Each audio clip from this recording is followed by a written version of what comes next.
ഈ വരുന്ന വണ്ടി ഉണ്ടല്ലോ, ഇത്രയും ദുരന്തം പിടിച്ച വണ്ടിയാണെന്ന് ഞാൻ ഒരിക്കലും എക്സ്പെക്ട് ചെയ്തില്ല. ഇതുകൊണ്ടാണ് നമ്മൾ വണ്ടീനെയൊക്കെ പറ്റി ആദ്യം റിസർച്ച് ചെയ്തിട്ട് വേണം ടിക്കറ്റ് ബുക്ക് ചെയ്യാൻ പറയുന്നത്. ഞാനിപ്പോ കയറിയത് ജനറൽ ക്ലാസ്സിലല്ല, ഈ വണ്ടിയുടെ സ്ലീപ്പർ കോച്ചിലാണ് ഞാനിപ്പോ കയറിയേക്കുന്നത്. എന്റെ മോനെ ഇത് കണ്ടോ, ഇവരെങ്ങനെ ഇതിനകത്ത് അത്രയും ദൂരം യാത്ര ചെയ്തെന്ന് എനിക്ക് മനസ്സിലാവുന്നില്ല.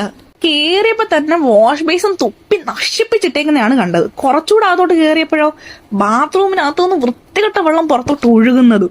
എന്റെ ദൈവമേ, കേറിയല്ലോ എന്നായിപ്പോയി. വേറെ വഴിയില്ലാത്തതുകൊണ്ട് നമ്മൾ കേറിയിട്ട് സീറ്റിലെത്തിയപ്പോഴോ ഒരു 6-7 പേര് എന്റെ സീറ്റിലിരിക്കുകയാണ്. സീറ്റിൽ നിന്ന് മാറി തരാൻ പറഞ്ഞപ്പോ എന്റെ സീറ്റാണെന്ന് പറഞ്ഞപ്പോ ഇവരെന്നെ നോക്കുന്നത് ഒരുമാതിരി ഞാൻ അവരോട് സ്വർണം ചോദിച്ചുകൊണ്ടാണ് നോക്കുന്നത്. അവസാനം ക്യാമറയിൽ ഷൂട്ട് ചെയ്യുന്ന കണ്ടോണ്ടാണ് ഇവരെടുത്ത് മാറിയത്. ആദ്യം 2 പേര് മാറിയിട്ട് അവിടെ ഇരുന്നോളാം. ഞാൻ പറഞ്ഞു എനിക്ക് ഫുൾ സീറ്റ് വേണം, കാരണം ബാക്കി ഒരു 4 പേരുടെ കൂടെ വേണം ഞാൻ പിന്നെ ഇരിക്കാനായിട്ട്. അത് പറ്റില്ല എന്ന് പറഞ്ഞ് ഒരു വിധത്തിലാണ് ഞാൻ അവരെ മാറ്റിയത് ആ സീറ്റിൽ നിന്ന്. എന്റെ ദൈവമേ, അതിന്റെ കൂട്ടത്തിൽ ഒരു ചേച്ചി കുഞ്ഞിനെയും കൊണ്ട് വരുന്നു. അവർക്കും ഇതൊരു അബദ്ധം പറ്റിയതാണ്. പിന്നെ ആ ചേച്ചിനെ പിടിച്ച് ഞാൻ എന്റെ അടുത്ത് ഇരുത്തി. പിന്നെ അവസാനം നമ്മൾ കംപ്ലൈന്റ് ചെയ്തു. ആദ്യത്തെ ഒരു സ്റ്റേഷനിൽ RPF വന്നില്ല, സെക്കൻഡ് സ്റ്റേഷനിൽ RPF വന്നിട്ട് നമ്മളോട് വഴക്കിട്ടു.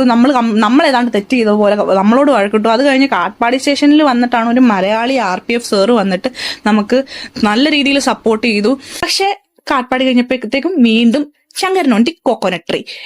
ഇതൊരു വൃത്തികെട്ട അൺഫോർഗറ്റബിൾ ആയിട്ടുള്ള ഒരു യാത്രയായിരുന്നു. ഇതുപോലുള്ള യാത്രകൾ നിങ്ങൾക്കും ഉണ്ടായിട്ടുണ്ടെങ്കിൽ പ്ലീസ് കമന്റ്. അപ്പൊ ഈ ദുരന്ത യാത്ര ഫുൾ ആയിട്ട് കാണണമെങ്കിൽ എന്റെ യൂട്യൂബ് ചാനലിലുണ്ട്, ഞാൻ ലിങ്ക് കൊടുത്തേക്കാം. എല്ലാരും കയറി കാണുക, ലൈക്ക് ചെയ്യുക, സബ്സ്ക്രൈബ് ചെയ്യുക, സപ്പോർട്ട് ചെയ്യുക. അപ്പൊ ഇത്ര ഉണ്ടായിരുന്നുള്ളൂ. Ta ta bye bye, see U.